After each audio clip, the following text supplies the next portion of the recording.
Falando sobre a obrigatoriedade da vacinação. É interessante que muita gente fala que não deve ser obrigado uma pessoa a se vacinar.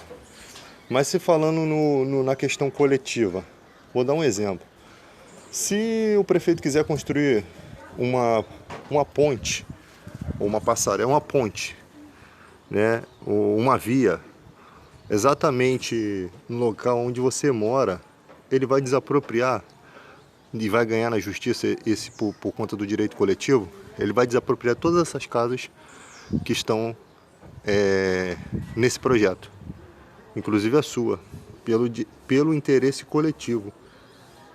Agora imagina tratando-se de vida, que também é uma coisa do interesse do coletivo. Então, se não pode uma coisa, não pode outra, né? O meu ponto de vista é esse. Muita gente não está indo tomar a segunda dose, né? O que vai acarretar. A prefeitura não vai chegar num momento e dizer assim, a partir de hoje os estabelecimentos vão ter que cobrar vacinação. Porque se fizer isso, vai acontecer uma vacinação em massa. Muita gente vai correr atrás de ser vacinado, né? Vai acelerar o processo. Mas a justiça não vai, talvez, autorizar esse tipo de situação, por conta do direito de ir e vir e demais questões. E no Brasil não tem lei, ainda eu acho, tramitando para esse tipo de situação. Ainda precisariam criar leis a respeito disso, né? Então vai ficar difícil. O Rio de Janeiro aí, o Brasil todo aí, vai ficar difícil a gente terminar esse ciclo de vacinação, porque as pessoas estão se negando a tomar a segunda dose, né? Então vai fechar uma porcentagem. Se começarem a liberar as máscaras, você que só tomou a primeira dose ou que não tomou nenhuma dose, está lascado, tá? E agora, uma outra notícia aí sobre a vacina Janssen, né, que eu tomei a Janssen, que vai ter que ter uma segunda dose, ou seja, parece que precisava de uma segunda dose, mas eles não falaram isso, né? Parece que foi uma vacina feita no intuito de vender, porque uma dose só você resolveria o problema. E agora já estão alegando uma segunda dose de reforço. Na verdade, eu acho que todos precisariam de uma segunda dose, né? Isso daí é conversa para boi dormir.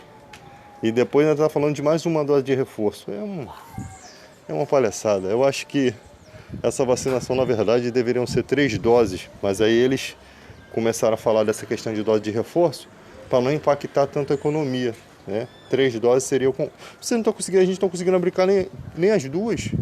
Imagina se fosse 3, né? E depois da reação que as pessoas tiveram na vacina, muita gente nem quer tomar de novo, está com medo da reação. Outra questão é mistura de vacinas, né? Não se tem estudo para isso. Então quem tomou uma tem que tomar exatamente igual. Mas a gente também não tem estudo para saber sobre essa segunda dose. Estudo conclusivo, né? Mas é necessário que tome, porque matar pessoas que não mata, porque muita gente já tomou, né? Segunda dose aí, você vê o percentual. Não tenho ouvido falar em número de pessoas que morrem porque tomou a segunda dose, mas as pessoas estão com medo do efeito colateral pior, meu filho. É o efeito de você ficar no hospital, entubado, em coma, né? Pior é isso daí para sua vida. E depois muita gente está alegando que a vacina está aumentando a pressão arterial. Pode acontecer, mas pode ser uma coisa temporária. Em relação, se você equilibrar em relação ao que pode acontecer se você não tiver imunizado e o Covid-20 pegar, é muito pior, né?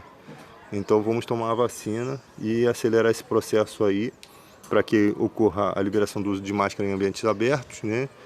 E tire a responsabilidade imagina, você passa aí no Guanabara, a pessoa fica ali na porta do Guanabara já de saco cheio de aferir temperatura e dar álcool gel para as pessoas, né? Fazendo uma função que às vezes não é dela.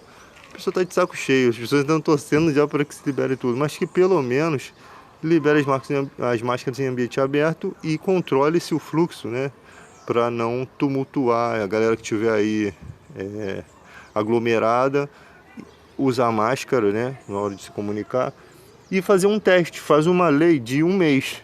Se a população piorar, suspende-se a lei. Tem que fazer teste, 1 mês, ou 1 semana, ou 2 semanas, faz a lei para 3 semanas. Se não houver um avanço considerável, mantém-se a situação. Se houver, entendeu? Aí você joga a responsabilidade para a população. Porque aí a população sabe, pô, se eu não usar máscara, se eu não usar máscara aglomerado, eu vou perder o direito de estar sem máscara no ambiente aberto. Eu vou perder esse direito. Então, joga na conta da população. Faz um teste, né? Uma lei temporária, entende? Eu sei que vai ser difícil de retomar. Não, quando se trata de lei, o que não pode é essa palhaçada aí que o prefeito faz uma lei, aí todo mundo fica achando que está funcionando, e quando você vai ver lá na internet não tem nada funcionando. É tipo uma tentativa, uma pressão, para ter uma pressão popular, né? Isso daí para mim é até uma atitude criminosa, você fazer isso. Se você não ganhou o direito mesmo de colocar as coisas em pratos limpos, não faça. Porque fica um monte de gente desinformada e às vezes pega aquela notícia só pega o rabo da notícia, né? E não sabe o que está falando, e ali depois começa a causar problema e transtornos e até de repente vem situações policiais e pode se agravar além disso daí por conta da irresponsabilidade de um prefeito.